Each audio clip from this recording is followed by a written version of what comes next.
Welcome back, I'm Tedward, and today, thanks to Boston Motorsports in Brighton, Massachusetts, we're driving a 2012 Porsche 911 Turbo S Cabriolet.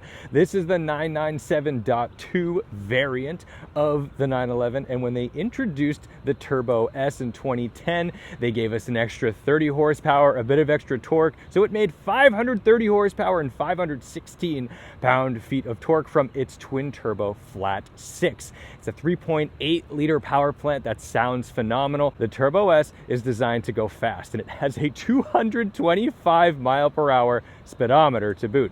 So the Cabriolet may not be the ultra fast track variant of the Turbo S that you'd want, but now in 2023 it starts to make a lot more sense, because who the heck cares? This thing looks fantastic. I don't think I need to worry about rigidity unless I'm going on a racetrack in this car, and chances are nowadays I'm not. It started at $172,000, and in addition to a little more power, the Turbo S came standard with carbon ceramic brakes and the Sport Chrono package. As you may already know, turbo variants are all-wheel drive, so it's sending power to the rear and the front. Gluing us to the road up front is a 235 section tire, and in the rear a 305, trying to deal with all the raucous torque.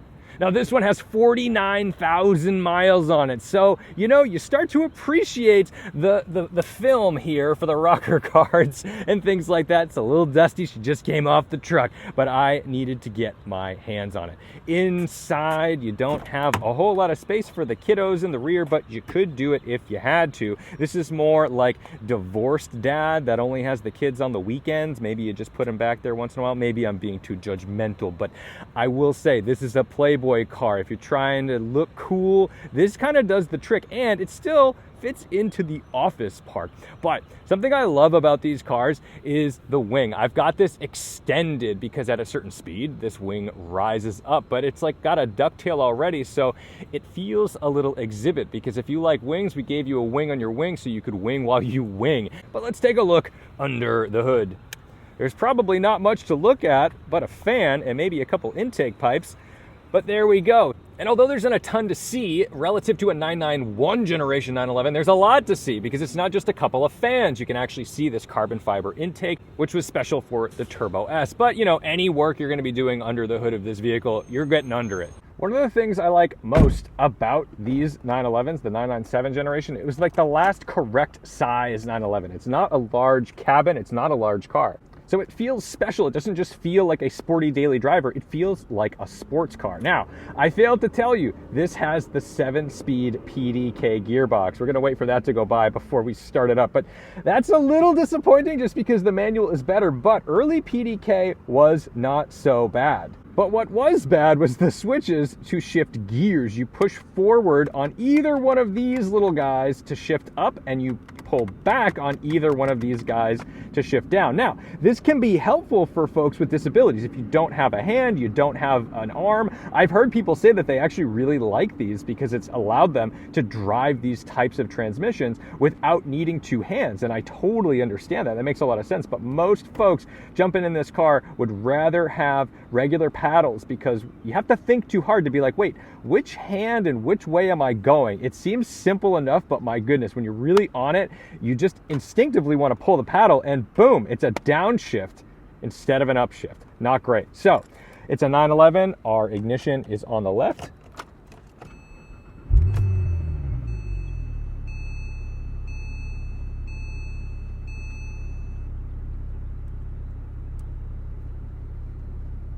We have a proper handbrake. Oh my goodness, I missed that.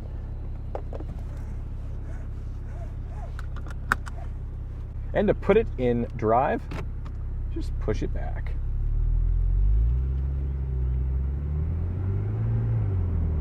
Ultra smooth shifts in the normal mode of this PDK. I'm genuinely impressed. It's not that clunky. And this is the thing. BMW was using DCTs at this time for their E92 M3s, for example, and they were not nearly this smooth off the line. And you might notice there's no switch on the steering wheel for our Sport and Sport Plus. There's actually Sport, Sport Plus, and your suspension buttons down here. So that's pretty cool that these are laid out as such. We still have the same nomenclature today.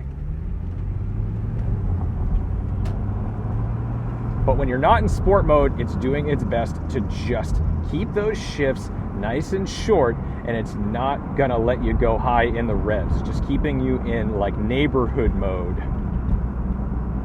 But let's throw it in Sport Plus and get this thing off the line, because it's supposed to do 0 to 60 in about 3.2 seconds. I'm not gonna launch control it. I don't know if I trust old original PDK.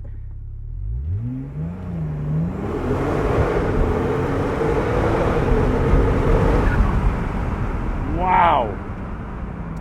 It feels like it's lifting the front wheels off the ground. Look, it's keeping the revs way up. That is the most raucous, ridiculous sound ever. Oh my God. It's like a vacuum cleaner. The amount of air moving through this engine is just staggering. It's so incredible. Over the bumps, yeah, it's a little stiff. I think you start to appreciate like more modern 911s for their daily drivable prowess. This is a sports car, and being a Turbo S variant, it doesn't have to, it can be shamelessly stiff if it wants to be, because you know what? You chose the S. So if comfort is your game, you chose the wrong variant.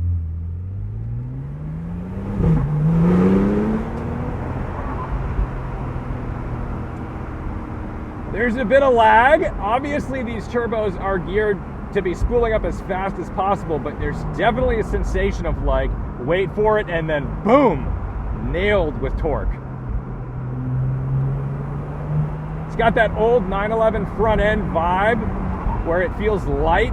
You need to be cautious with your weight transfer. You can't get on power too early, or you'll start understeering because you just put all the weight over the rear axle and lift the front off the ground. The seats are supportive, but they're definitely designed for thin people. Like, I fit just between the side bolsters, and I'm small, guys. I'm a pretty skinny dude. So I'd imagine anyone larger than me is just sitting on top of the bolsters.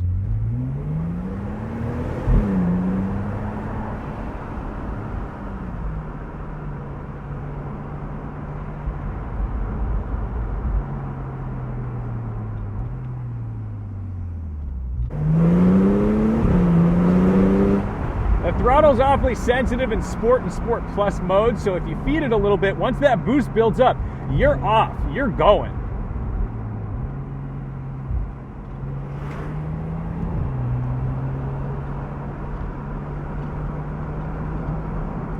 And I've got to say, like, having this kind of power in a car this size from this era, from 2012, oh, it just feels so much more connected. The steering, it's like, it's not heavy, but it's hydraulic. So I do get some granularity of the road. I can feel the texture through the wheel.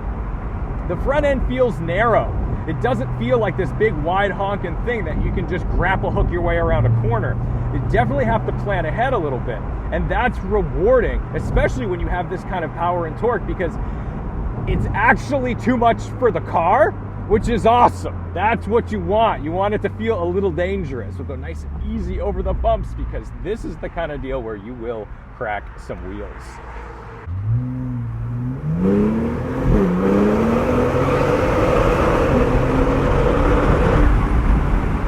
You gotta give up the ghost at some point, because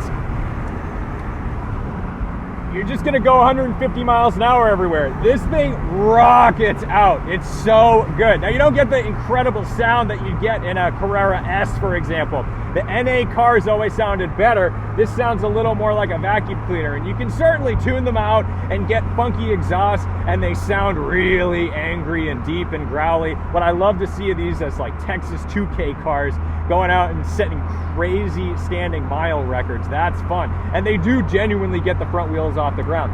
But the sound is never going to be like GT3 level. The Turbo has a vibe all its own.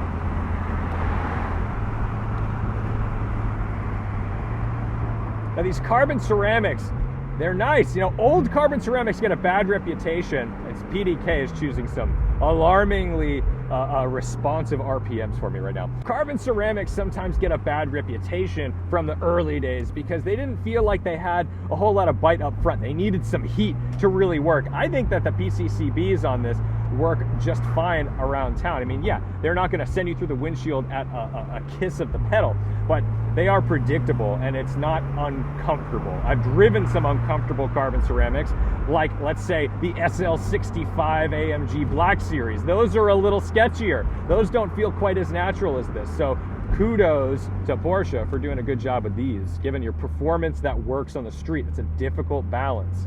B52, fantastic plates. Nice and slow over the bumps. Oh, that's the thing, man. I'm showing you the bumps because I want you to know what the real life driving experience is with this car.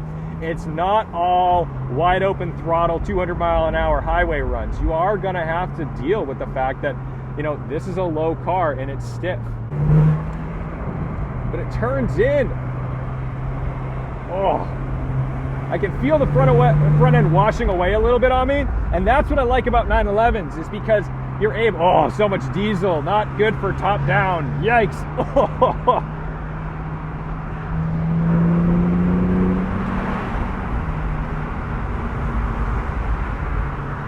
But what I like about 911s in a corner is that front end washing away on you a little bit just tells you that you're going as fast as you can go in that corner, and you can feather the throttle to rotate the car and find its way around. Shifting down through the paddles, it's not that weird to go down because you just pull back and it's like natural. That's the downshift. But to go up the gears, you've got to push forward with your thumb. And so that's the weird thing. It's like upshift, upshift, downshift, upshift, downshift. I can't get behind it. I don't like it.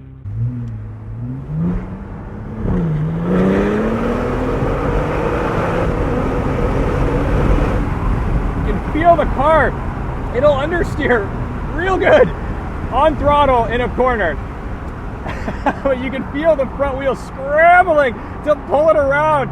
So you do have to be cautious. You need to think a little bit. And that's what I love about this car, is it's got a little bit of danger. The modern cars, I mean, dude, I was driving a 911 Turbo S on the road circuit out at PECLA recently, and those cars are safe. They're easy. They're so fast. 671 horsepower now. It's outrageous.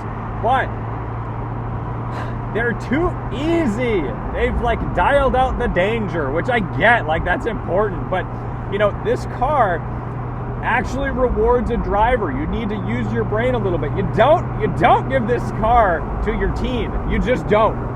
Unless you want them to no longer breathe, because man, oh man, they will wrap themselves around a telephone pole so darn fast. But the beautiful thing about a 911 Turbo, even if it is the S variant, is that it is usable. It's a daily driver. You don't have to put your foot all the way down all the time. You can take it to work. You can drive it to the restaurant. You can hand the keys to this to a valet because you've got PDK. You don't have to think, oh, they're going to grind my gears or waste out my clutch. And when you're expressing it at wide open throttle, yes, it's dangerous. But when you're cruising around, it's safe, it's comfortable, it's confidence inspiring, it's the right size. It feels special, and I think this is still, to this day, the best looking Porsche. 997s, man. Peak 911s were 997s. Of course, we can go back to the 60s and 70s. Yes, I'm right there with you. But in a modern era, to me, 997 is it.